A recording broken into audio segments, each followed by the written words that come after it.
Ini jajannya gak juga Bu. Tak bawa pulang. Kok mana? Iya. Astagfirullah. Tadi menyebutnya jenderal. Terus sama jenderal siapa? Suprapto. Aduh, aku banyak gerakan 30 SPKI itu. Apa maksudnya? Gerakan 30 September.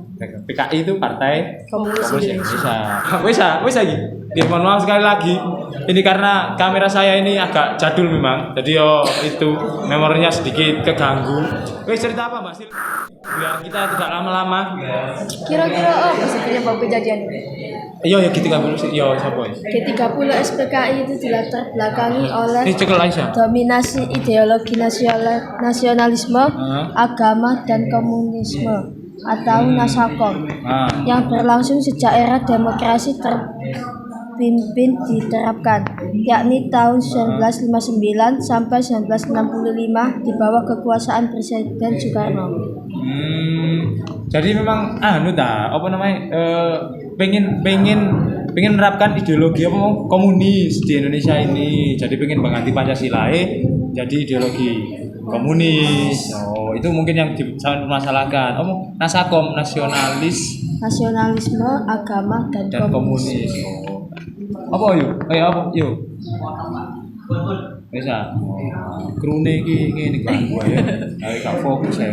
Terus lantas gimana? siapa aja sih yang terlibat? Iya, emang pihak yang terlibat dalam peristiwa G30 SPKI salah satunya adalah 7 pahlawan revolusi yang terbunuh pada kejadian itu. itu korbannya nih. Iya. 7 pahlawan itu adalah Jenderal Ahmad Yani, Majen TNI Raden Suprapto, Letjen S. Parman, Letjen FT Haryono, Majen DI Panjaitan, Majen Sutoyo Siswomiardjo, dan Kapten Piri Tendean. Ada apa? Ada 7 jenderal yang dibunuh oleh gerakan 30 SPKI ini. Tapi mungkin gini, ini teringat saya apa ketika saya lihat film ini. Ada itu filmnya G30 SPKI itu. Biasanya diputar ketika tanggal 30. Sekarang bulan apa? September. Nah, nanti biasanya tanggal 30 itu diputar kadang di TV One. Sekarang aku nyebut merek kamu. TV One. Kompas ya. TVRI kadang itu diputer. Nah itu coba nanti kalau memang nganggur dan kebetulan libur di rumah, sampean pondok ya. Iya. Oke. Nanti bisa ditonton itu. Ini cerita tentang ini pembunuhan jenderal-jenderal 7 jenderal yang saya teringat ini. Itu sadis, Rek. Jadi pembunuhan 7 jenderal itu terus kemudian dimasukkan ke lubang buaya.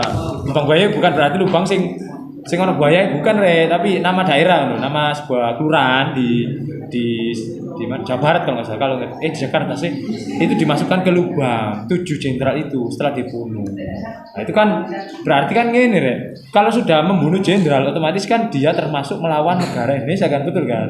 Makanya itu dianggap pemberontak, dianggap gerakan pemberontakan atau gerakan 30. Aduh, aku banyak gerakan 30 SPKI itu. Apa maksudnya?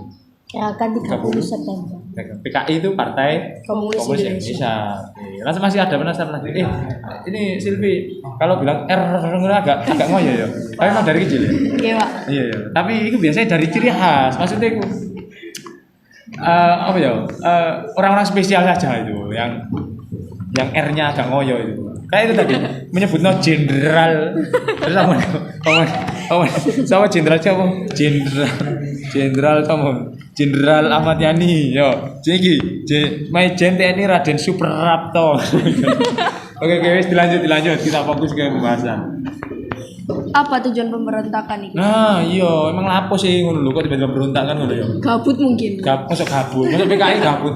Aku gabutnya aku tak berontak kan gak mungkin, itu ada apa? Tujuannya adalah menggulingkan pemerintahan era Soekarno dan mengganti negara Indonesia menjadi negara komunis.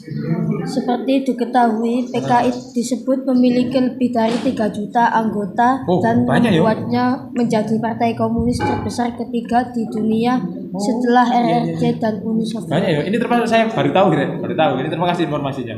Ternyata anggota PKI di Partai Komunis Indonesia di Indonesia.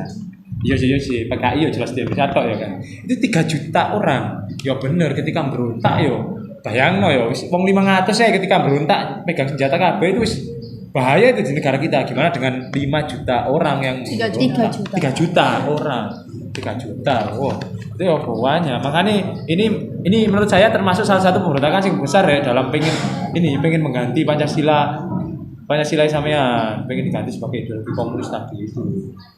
Tapi mau tujuannya hanya pengen menggulingkan pemerintah Pak Soekarno. Oh, jadi Pak Soekarno itu pada saat itu kan masih jabat jadi presiden, ya betul.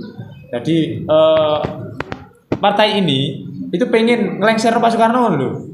Karena pada waktu itu Pak Soekarno itu diangkat menjadi presiden seumur hidup. Jadi sak wafate, tapi karena ada beberapa permasalahan, ada kekecewaan yang terjadi oleh pihak PKI ini, akhirnya dia pengen menggulingkan pemerintahan yang sah dan mengganti Pancasila itu tadi.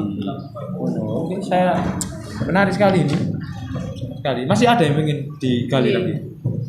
Dari kasus tersebut kira-kira apa yang dilanggar? Terus sudahkah pemerintah menyelesaikan kasus tersebut? Emang berontak segede itu, gak mungkin kalau tidak melanggar peraturan apapun kan ya. Membunuh jenderal segitu banyak juga itu. 1. Pembunuhan pasal 7B, pemusnahan pasal 7B, dan pasal 9B Undang-Undang 26 tahun 2000, kemudian perbudakan, pengusiran, penyiksaan, perampasan kemerdekaan dan kebebasan fisik, Cari kata-kata sing golek pemerkosaan, kok. dan penghilangan orang secara paksa. Oh iya. Bisa nanggap maksudnya. Dan ternyata memang ada beberapa pasal yang berhubungan dengan pembunuhan, pemusnahan massal, dan itu yang dilanggar. Bisa jadi gini, kalau sampean itu terjadi lagi, pemberontakan ini terjadi di masa sekarang, itu bisa dikenakan pasal-pasal ini. Sudah dikenakan pasal pembunuhan. Sekarang ada pasal pembunuhan di pasal 388 KUHP, itu juga pasal tentang pembunuhan. Sopo sing mateni wong ya otomatis kena hukuman kan, sanksi berupa denda dan hukuman kurungan itu. Nah, kalau ini apalagi ini pemberontakan secara besar ya. Korbannya sangat banyak, iya kan? Loh, jenderalnya mau 7 jenderal ini pemimpin ini loh ya, pemimpinnya TNI pada waktu itu. Ini dibunuh semuanya. Yang lolos 1 kalau nggak salah itu. Nah, karena menurut saya memang kasus ini layak dikatakan sebagai apa ya? Kasus pelanggaran berat pada saat masa awal kemerdekaan. Masih ada yang masih penasaran dengan kasus ini? Tapi sudah bisa nangkep ya, maksudnya ya. Jadi gini, Silvinya menurut saya ya, dia ingin mengatakan bahwa pemberontakan ini itu terjadi itu memang pertama atas dasar ini tujuannya ingin menggulingkan pemerintahan Soekarno. Tapi di sisi lain dia itu ingin mengganti Pancasila kita. Padahal Pancasila kita kan ideologinya kan sah sebagai dasar negara toh. Jangan diganti lah ibaratnya gitu.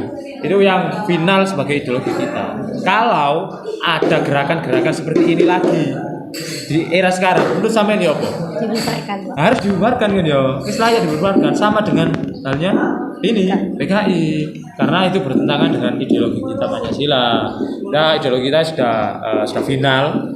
Wis jangan ada lagi yang pengen merubah Pancasila, pengen didadekno agama, didadekno Hindu kabeh ya ojo, didadekno Islam kabeh ya ojo, komunis ya ojo, apalagi ateis ya jangan sampai ideologi sudah final, ideologi Pancasila.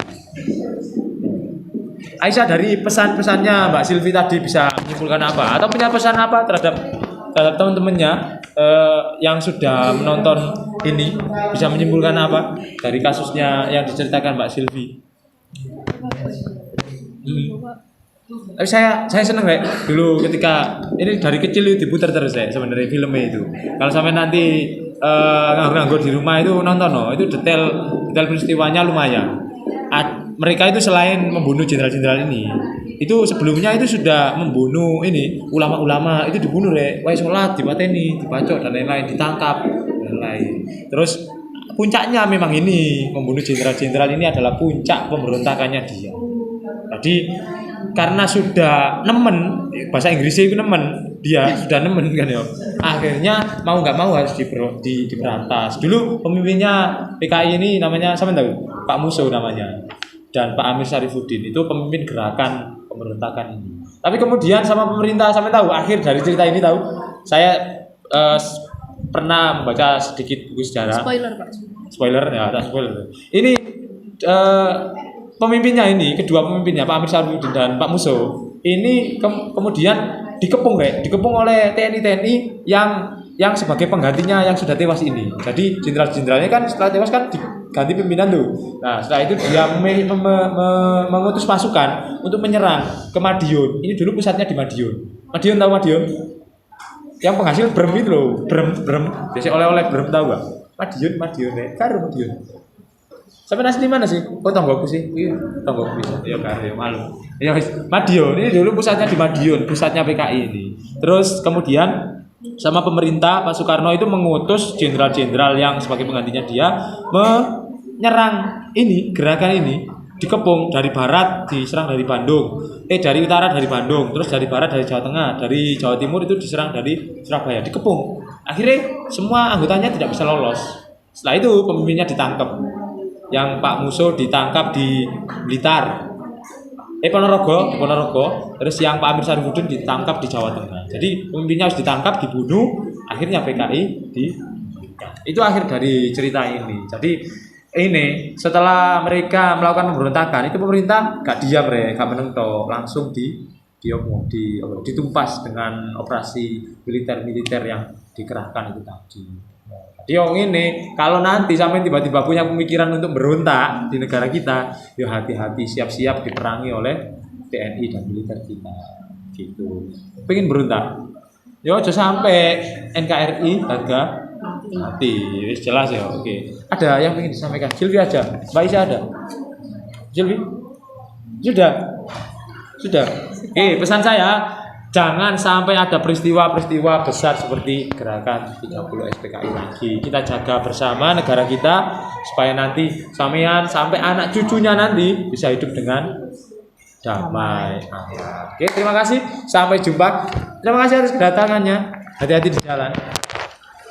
Sampai jumpa di lain kesempatan. Ini jajannya gak juga Tak bawa pulang. Gue mana? Astagfirullah. Pelitanya nih. Mere.